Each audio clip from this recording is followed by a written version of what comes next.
লাল পাখি, টুকটুকে পাখি, মজার জিনিস। কি হইলো, কান্তাছো কেন? কয়দিন তো আমরা আমরা ডাই তোমারে, একসাথে বসি, চলি, উঠি, তোমার ভালো মন্দ শোনার জন্য, তোমার সাথে বেড়ানোর জন্য, চলার জন্য। তুমি আইসা আমাদের ভিতরে লাল পাখি, টুকটুকে পাখি, পরাণ পাখি, জান পাখি, আজকে কি হয়েছে, কান্তাছো কেন? সেই গল্পটা কই?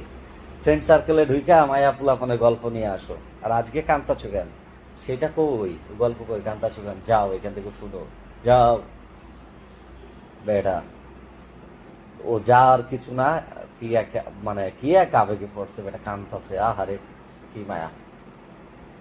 যার জন্য কানবি সে এখনো আসে নাই। উদায় কাঁদিস না, বুক টুক পুড়াইস না, ভালো হয়ে যা, নিজেকে গড়, নিজের পরিবেশটা তৈরি কর। যার জন্য তুই কাঁদবি সে তোর জন্য কাঁদবে। এরকম কেউ তোর জন্য অপেক্ষা করছে, সে শুধুমাত্র তুই তোকে রেডি কর।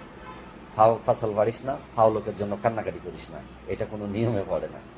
এরকম করলে আরো ধোকা দেবে, অনেকেই আসবে। ওই লাল পাখি, টুকটুকে পাখিরাই আসবে, তোকে ধোকা দিবি, ঠকিয়ে যাবে, চলে যাবে।